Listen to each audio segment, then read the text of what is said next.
L'atelier de renforcement des capacités des agents de douane de la COSA et centrale, démarré le 6 novembre, a pris fin le 7 novembre 2024. Les thématiques abordées concourent à la lutte contre la contrebande et le commerce illégal des fluides frigorigènes. Le 6 et 7 novembre 2024, nous sommes à Kara pour renforcer la capacité des agents de douane. Donc, cet atelier rassemble les agents de douane venus de la région de la Kara et de la région de la Centrale. Et ces 2 jours de formation étaient consacrés à présenter la problématique de la destruction de la couche d'ozone, les enjeux que regorge cette thématique, à leur présenter la réglementation en vigueur en matière de gestion des substances appauvrissant la couche d'ozone et responsables du réchauffement climatique. Il s'agit entre autres de présenter le cadre juridique international, la Convention de Vienne et le Protocole de Montréal et ses différents amendements. Le dernier en date, c'est l'amendement de Kigali, et également à présenter le cadre juridique national, les arrêtés interministériels qui nous permettent de gérer les importations en ce qui concerne les fluides frigorigènes. Il y a eu également une présentation sur le commerce illicite et la contrebande. Donc, nous avons également eu à présenter le projet Froid Vert, dont l'une des composantes aussi est la formation et la sensibilisation des acteurs comme les agents du commissariat des douanes. En ouvrant les activités le 6 novembre en présence du directeur régional de l'environnement et des ressources forestières de la COSA et le chef division des opérations douanières de la CARA, le préfet colonel Bakali Hemou Badibaou de la COSA a félicité les participants pour leur dévouement sur le terrain. Et pour une institution comme la vôtre, on ne vous apprend rien.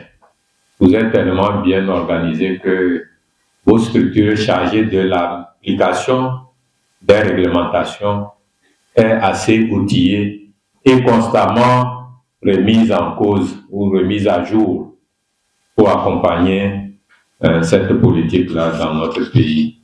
Vous êtes déjà, par vos services, assez outillés sur les stratégies à adopter.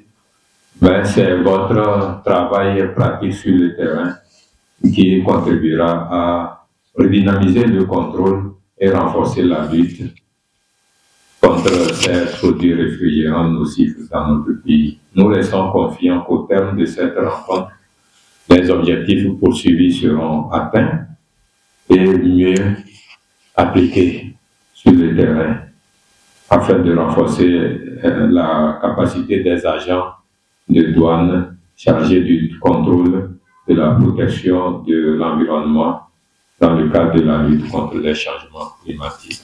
Pour ces derniers, la formation vient à point nommé pour renforcer la lutte contre la contrebande et le commerce illicite des fluides frigorigènes.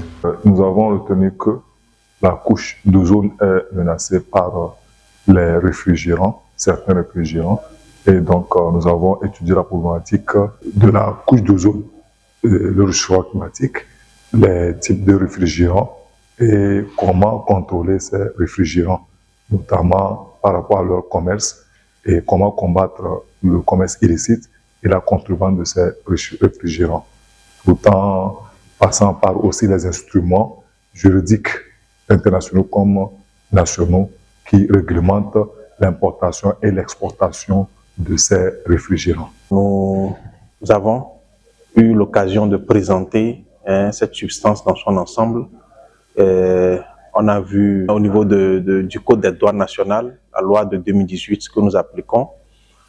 Nous avons pu relever au niveau du Code les articles qui limitent l'importation de ces substances chimiques-là pour dire aux collègues que la douane est vraiment impliquée. Et déjà notre position, la position que nous avons au niveau des frontières le prouve suffisamment. Nous sommes conscients, nos frontières sont poreuses, mais on doit faire beaucoup d'efforts.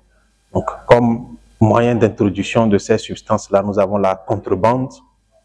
La contrebande, c'est lorsque quelqu'un décide de ne pas passer par la douane, lorsqu'il franchit la frontière. Donc, il y a aussi le camouflage. La personne peut arriver à la douane, mais ne pas déclarer les produits. Ça veut dire qu'elle a trouvé peut-être des moyens pour dissimuler ces produits-là, les cacher, dans les soutes à bagages ou dans des endroits aménagés, dans des espaces aménagés à cet effet. Donc voilà, nous avons attiré l'attention des collègues sur la vérification qu'il faut faire à chaque étape, parce que on ne va pas vous annoncer que des réfrigérants ou d'autres marchandises, d'autres types de marchandises prohibées arrivent. Mais à chaque fois que vous avez l'occasion de faire le contrôle, à chaque fois qu'un opérateur se présente, il faut toujours faire proprement votre contrôle documentaire. Clôturant les activités, la coordinatrice du Bureau national Ozone espère de bons résultats sur le terrain. Nous attendons des personnes habilitées à pouvoir faire un contrôle efficace au niveau des postes de contrôle en ce qui concerne l'entrée des fluides frigorigènes et les équipements les contenant. Et qu'ils arrivent à identifier les réfrigérants, puisqu'il y a une phase pratique aussi qui est passée pour leur permettre de pouvoir manipuler l'appareil d'identification afin de détecter le gaz qui se trouve dans le contenant. La trentaine d'agents de douane venus de la COSA et du Central sont repartis à Guéry pour un travail accru sur nos frontières afin d'éviter l'introduction sur le territoire togolais des réfrigérants interdits qui détruisent la couche d'ozone.